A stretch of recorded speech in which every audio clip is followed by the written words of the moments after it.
Coming up on News Live at 6, the Student Association election results are in. Citrus TV reporter Jake Morel has more on what the winning candidates will do next. And over the weekend, New York lawmakers passed a $220 billion budget deal. Citrus TV reporter Ronnie Parrillo is in studio with more on what this means for the city of Syracuse. I'm here in studio with your local weather forecast. Live at 6 starts right now. Is Citrus TV News Live at 6, your campus news leader. Last night, firefighters responded to a devastating apartment fire on Ackerman Avenue. Good evening, I'm Moriah Humiston. And I'm John Perik. In fact, Ackerman Avenue is a street lined with residences occupied by SU students, including the apartment complex that caught on fire. New at 6, our Citrus TV reporter Nicole Aponte is live on the scene with more. Nicole, what can you tell us? John, Moriah, imagine you're studying for an exam on a Sunday night. All of a sudden, you smell smoke, you run out of the house, and the fire alarm goes off. That is exactly what happened to Jack McGovern, a Lemoyne College junior, last night.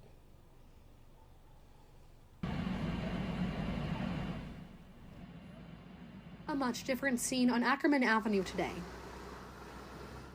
Sorry to see this happen. It's a beautiful neighborhood. Around 8 p.m. last night, a fire started in the attic of one home and spread to the other, damaging the upper level of 2 homes in the off-campus neighborhood. Came downstairs to knock on the door and see what was going on, and people across the street started asking me if I needed help with anything. Lemoyne College junior Jack McGovern was studying for an exam. Then the unimaginable happened. I hear a big whoosh and a fireball blew out the top window up there. Before Jack knew what was happening, he and his roommates ran out of the house. We got what we could, ran out. When we were upstairs, we went up into the attic to see maybe if it was just a little something that was burning, and there was a wall of smoke that came down. Firefighters responded to the call in just 3 minutes. In a press release, Syracuse Fire Chief John Kane says since a second home was involved, it brought 50 firefighters to the scene. They soaked everything with water. When I went in last night to get my school books and a couple other things, there was water dripping down the ceilings. There's a river coming down the stairs. Both fires were put out in 30 minutes. Luckily, no one was hurt, but a dog belonging to one of the residents passed away. I don't know, it wouldn't have occurred to me to really be worried about that, and now I'll be thinking about this when I go to sleep at night. Today, only debris left behind. Nearby residents still in shock. It was really scary. Honestly, I feel for the homeowners, and it's tragic what happened. And sending their support for Jack, his roommates, and his neighbors. So I hope they've got a safe place to stay for the duration of the semester. Life returned to normal today for every other resident on this street. But for those in these 2 houses, have to find somewhere else to live because we can't, this house is going to be uninhabitable. They're without a place to call home. Now, Citrus TV did reach out to the Syracuse Fire Department. They say the cause of the fire is still under investigation. But according to Jack and his roommates, they believe that the cause of the fire is because of a faulty electrical outlet. Now, you can still see the damage right behind me. It's in that attic right there. And people we spoke to today, off and on camera, they say the person that lives in that attic is the nicest person they know. We're live from Ackerman Avenue tonight. I'm Nicole Aponte, Citrus TV News. Guys. Nicole Aponte, thank you for your coverage tonight. And SU fraternity Phi Kappa Psi has been placed on disciplinary and social probation until May 2024. In an exclusive email to Citrus TV, an SU spokesperson says the chapter is found responsible for violations of student conduct. During the 2-year probation period, the chapter cannot host social activities. And Chancellor Ken Syverud says he's accepting nominations for a new faculty athletic representative. The position has the responsibility of acting as the Chancellor and Provost's advisor on all matters involving the NCAA and ACC. Syverud says the role is crucial in maintaining the university's reputation as one of the best places to pursue both academic and athletic passions. And the Office of Student Activities is providing 8 transition workshops for RSO re-registration. Transition workshops are a requirement for RSO campus organizations and looking to re-register for the fall. Now, each RSO registered organization is required to have at least 2 members in attendance. For more information on timing and location, visit experience.syracuse.edu. And the Office of Multicultural Affairs is hosting an Indigenous Foods tasting. Founder of Indigi Kitchen, Moriah Gladstone, will discuss the history of Native food systems and the importance of rediscovering our traditional foodways.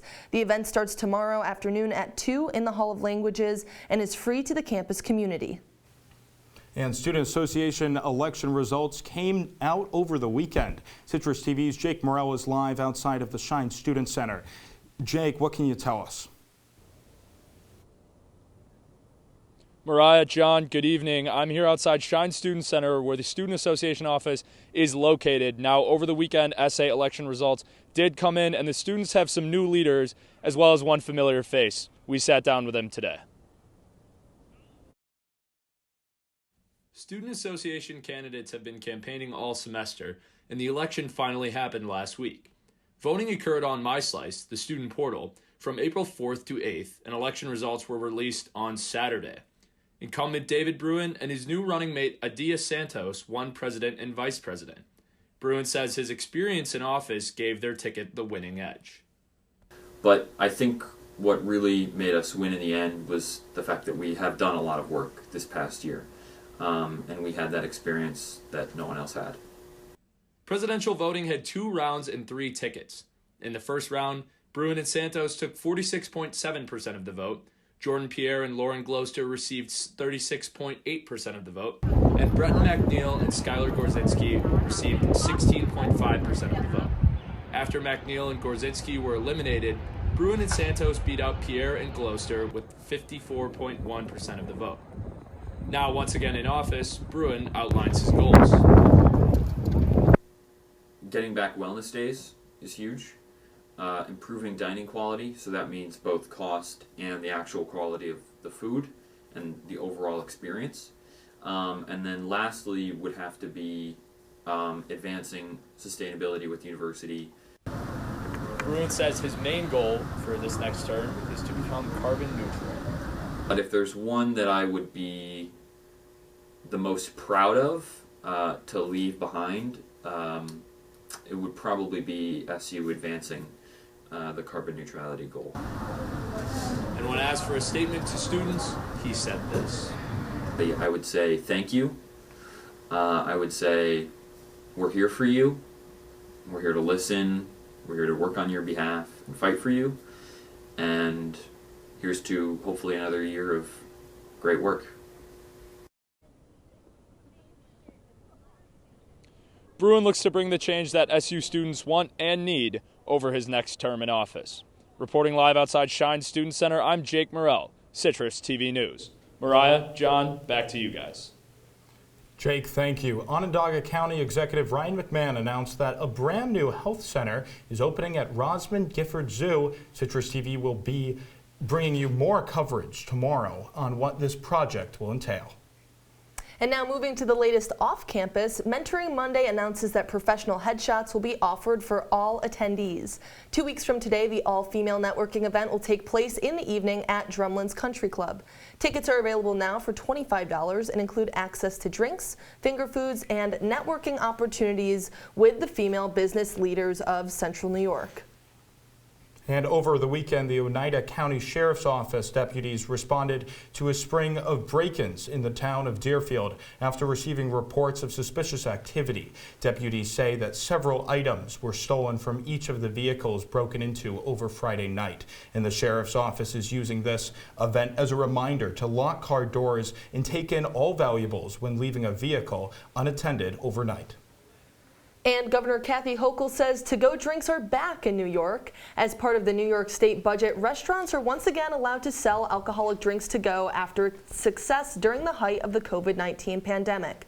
Although restaurants are now open for regular dining, business owners say this addition of to-go drinks will greatly improve their sales, as many people are still opting for takeout dinner options.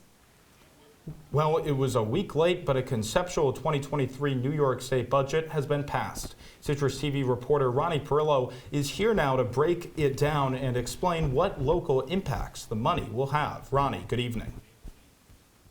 John, thanks so much. Well, childcare, gas tax holidays, and changes to the bail law here in New York State were all a part of the conceptual state budget that passed on Friday. Now, this comes after some concession from Democratic leadership over in Albany on bail reform. The new budget makes it easier for judges to jail repeat offenders. This comes as cities like New York have seen a spike in violent crime. And Governor Kathy Hochul announced that the $220 billion budget includes cutting state gas taxes by 16 cents per gallon starting on June 1st to the end of the year to ease pain at the pump. The state is also allotting $20 billion to health care after the governor expressed concern over health care workers leaving New York State. Now, that's on a larger scale, but how will the state budget affect the city of Syracuse and central New York? Well, of the $32.8 billion passed for infrastructure, $1.1 billion will be used for construction of the I-81 community grid. And the Bills Stadium isn't the only sporting venue getting some upgrades. In upstate New York, $20 million was approved for renovations of the Carrier Dome right here on campus. Now, according to reports, aluminum seats in the facility will be replaced with individual seats, and 5G will be installed. This is all being funded by the largest ever state-approved fund for the dome. And just a few hours ago today, Syracuse Mayor Ben Walsh announced a $294 million budget for the city.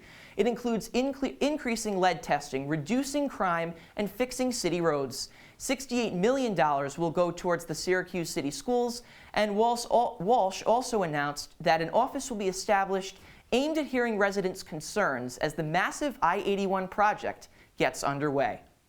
So a lot to unpack with these budgets, obviously, and to follow all the developments with it, you can follow us at CitrusTV News on Twitter or visit our website at citrustv.com. John and Moriah, back over to you.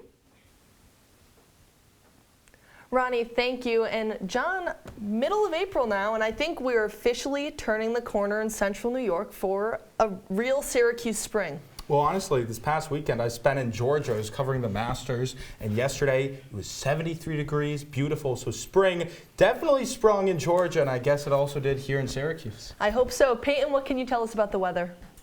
John, Moriah, it's been beautiful here today. I'm glad you had a great time in Georgia with that nice weather and got to come back to the nice weather here in Syracuse, but don't get too excited because we're going to see some rain later in the week, like classic Syracuse would do to us with the weather. But we're going to focus on right now. Currently, it's 60 degrees outside. We're seeing some light cloud coverage, nothing too crazy, with only 5 to 10 mile per hour winds. So outside right now is gorgeous. I was only wearing a sweatshirt on my way to classes today, so it's super nice outside currently. And looking into tonight, it's only going to be about 56 degrees, but we are going to see 100% chances of rain starting at 11 p.m. So if you're out and about that late, make sure to grab an umbrella. That's all I have for you right now. Back to you guys. Thanks, Peyton. When we return, a Texas woman no longer faces charges over a self-induced abortion. Find out more about how the sudden change came about. As war continues between Ukraine and Russia, the mayor of a Ukrainian city speaks out. We'll have more about his statement when we return. Stay with us. Look at you. You're at the top of your game. You're unstoppable. Nothing can throw you off track. Wait, is that your car? Uh-oh. Yeah, I saw that coming. That will throw you off track. You're looking at around 10 grand in fines, legal fees, and increased insurance rates. Let's try this again. Smart move. Because buzz driving is drunk driving.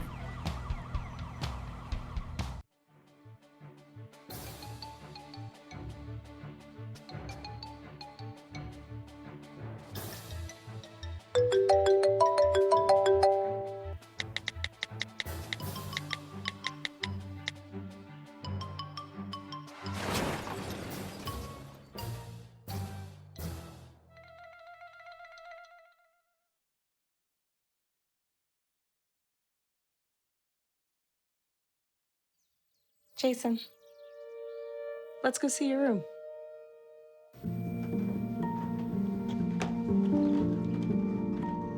What do you think? We kept it a little spare, so you can decorate it how you like.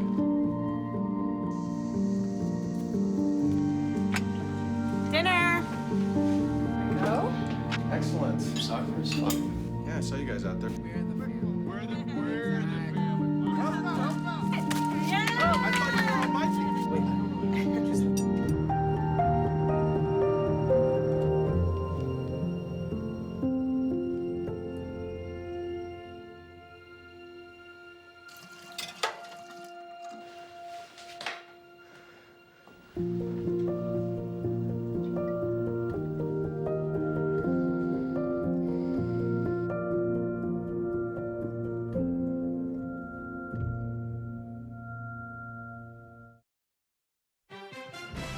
Now back to Citrus TV News live at 6 with Moriah Humiston, John Perik, Peyton Spellacy, Ronnie Parrillo, and Jake Morel. Citrus TV News, your campus news leader. President Biden is nominating U.S. Attorney Steve Dettelbach to run the Bureau of Alcohol, Tobacco, Firearms, and Explosives. The ATF hasn't had an official director since President Barack Obama's nomination of B. Todd Jones in 2013. The Biden administration is also looking to crack down on so-called ghost guns, which are often assembled from custom parts, lack serial numbers, and there is no federal background check requirement. And charges are now being dropped against a Texas woman arrested over a self-induced abortion. 26-year-old Lizelle Herrera was arrested Thursday and held in jail on a $500,000 bond. Texas's controversial abortion law only allows civilians to sue anyone who helps a woman abort a pregnancy after 6 weeks. In a statement, District Attorney Gaca Ellen Ramirez says Herrera cannot and should not be prosecuted. And as war continues between Ukraine and Russia, today the mayor of the Ukrainian port city of Mariupol says more than 10,000 civilians died in the Russian siege of the city. He also says the death toll could surpass 20,000. Tonight, the Mariupol mayor is accusing Russian forces of refusing to allow humanitarian convoys into the city to conceal the bodies of those who died. The mayor says this comes as Russian forces brought mobile cremation equipment to Mariupol to dispose of the bodies. And starting today, Pakistan has a new prime minister. This comes following a week of political turmoil under the former prime minister Imran Khan. Sharaf won with 174 votes after more than 100 lawmakers from the Pakistani Justice Party resigned and walked out of the National Assembly in protest. Stay tuned for your latest local news here on Live at 6. Don't go anywhere. Come on, it's not that hard. My big man fingers are having a problem with these little tiny buttons.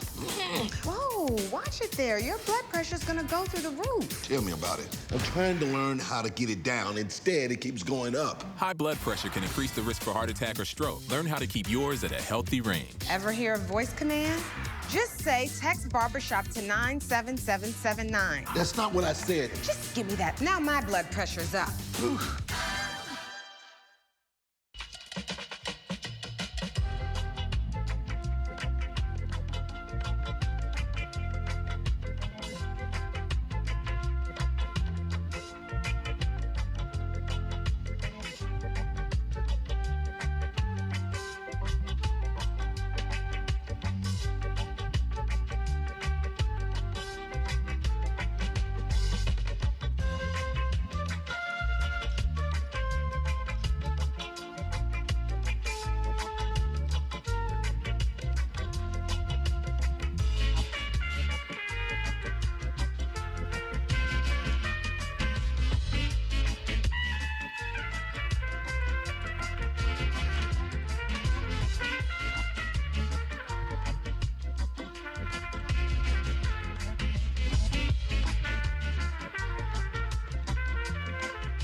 From the Citrus TV Weather Center, this is SU's most accurate weather forecast. Welcome back to Live at 6. Right now we're taking a look at your 5-day forecast. Now, Moriah earlier was looking forward to some nice spring weather, but unfortunately in Syracuse, we're going to have to wait just a little bit longer. As you can see, tomorrow we're actually going to see some nice weather.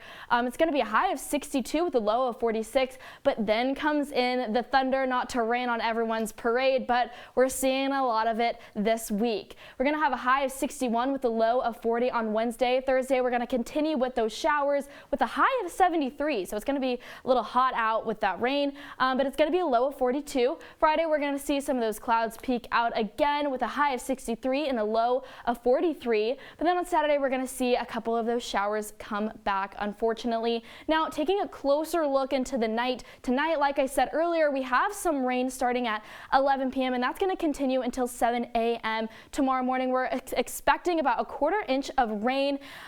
There's some showers, like I said, starting at 11 p.m. We're going to see 56 at 8, 54 at 10, and 53 at 12 a.m. So unfortunately, like I was saying earlier, we're going to see some nice temperatures, but some really bad weather with all that rain earlier. Now, we're going to take a look at our current temperature here in the area. As you can see, we're seeing nice weather pretty much all over the area here in upstate New York, where it's a little bit colder there in that southern tier with those 57s. We have 60 in Penn and 60 in Syracuse, and then we get a little colder right here once we get next to the lake. That's all I have for you right now. Nick, what's happening in sports? Thanks so much, Peyton. In just under an hour until Syracuse men's lacrosse and Cornell square off in the Dome. And the women's team had a battle this past weekend. Plus, the MLB is back, and so far it's been all thumbs up for the Yankees and the Mets. More sports when we come back.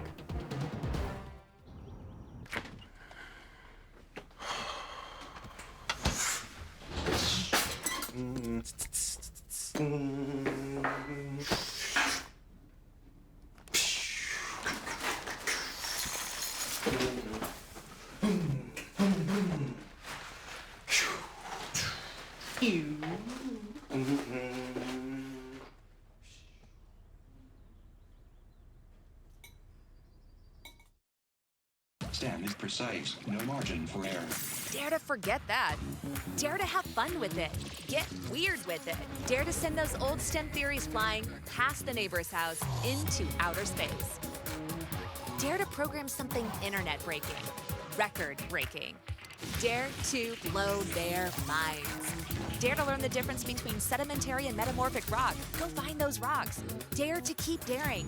Dare to STEM. Check out She Can STEM to get started. Dad? Just 1 minute, okay? Hey, Bobo, do trees tell each other stories? I'm sorry. I'm afraid I don't know that. Hey, why don't we go find out?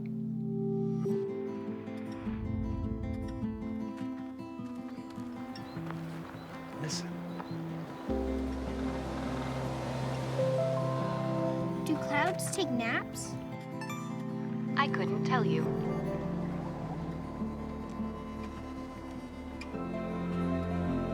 Can birds draw pictures? I don't have an answer for that. Dad, do stars visit their friends? Look!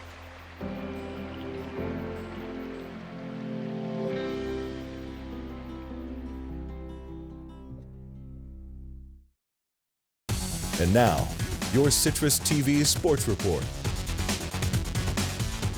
Monday night lacrosse in the Carrier Dome between a pair of New York schools. One of those teams off to its best start in 8 years. Welcome to sports. I'm Nick Zelaya. Syracuse men's lacrosse welcomes a number 4 Cornell tonight, looking to recover from a 14-12 loss last week against Albany. The 4-6 start for the Orange is the worst since 2007, and the 4 remaining opponents for Syracuse are all top 15 teams in the nation. Cornell comes into this matchup at 9-1 with their only loss coming against the University of Pennsylvania last month. The Big Red have 2 of the top 3 goal scorers in the Ivy League with John Piatelli and C.J. Kirst. Syracuse and Cornell is set to begin in just over 30 minutes in the Dome. And on the women's side, Syracuse fell just short of number 1 North Carolina on Saturday, losing 14-12 in one of the best games of the college season. For the Orange, Megan Tyrell led the way, scoring 4 goals and assisting on 2, but it wasn't enough to beat the top team in the country. Syracuse is also dealing with a plethora of injuries, but Coach Kayla Trainer is proud of one player stepping up into the spotlight.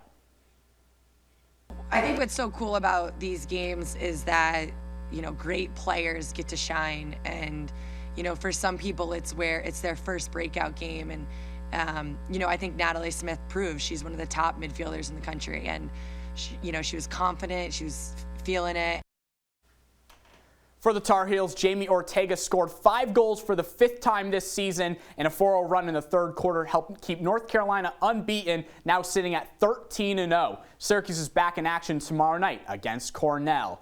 And today marks the start of the first full week of Major League Baseball, and both the Mets and Yankees are in action tonight after a very successful weekend for both New York squads. The Mets won 3 of 4 in Washington against the Nationals, and the Yankees got the best of the Red Sox in their first series of the season against one another. The Mets kick off a 3-game series against the Philadelphia Phillies. 2021 All-Star Taijuan Walker gets the go for the Mets on the mound, making his season debut. And for the Phillies, Ranger Suarez, who gets the start for Philly. Then in the Bronx, the Pinstripe Guys host the Toronto Blue Jays to kick off a 4-game series. Jameson Taillon takes the bump for the Yankees, and Alek Manoah for Toronto. Thanks, Nick. When we return, Peyton Spellacy will be in studio with your wake-up weather. Stay with us. Not pre-diabetes. But with more exercise and a change in diet, it can be reversed. I've tried exercising. It just makes me hungry for bacon. I love bacon, too. And who really likes to exercise? Not me. Me neither. Nobody.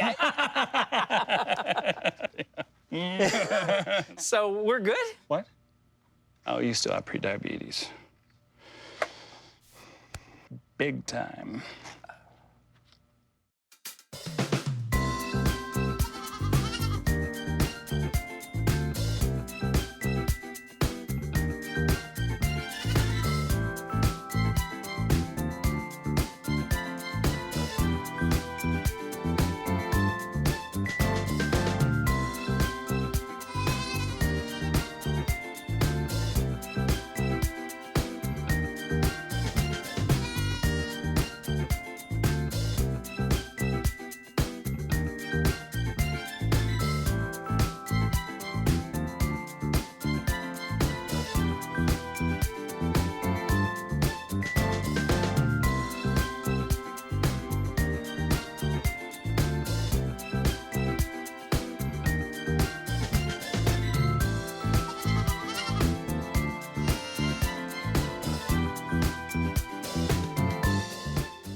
Welcome back. We're taking a look at your wake-up weather for tomorrow morning. At around 9 a.m., it's going to be 49 degrees. Like I said earlier, we have those showers ending at 7 a.m., but tomorrow is going to be a gorgeous day. We're going to see some cloudy skies in the morning, but for the most part, we're going to see that sun all day. Now, you know what? Today was a great day to go on a walk, maybe even with your dog. Tomorrow is going to be as well, and that's awesome because today is National Pet Day, correct?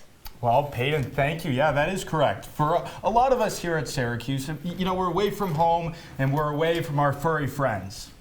And so since today is International Pet Day, you can meet the pets of Monday News. So there's our producer, Maddie. Her dog, that's my dog, Pepper.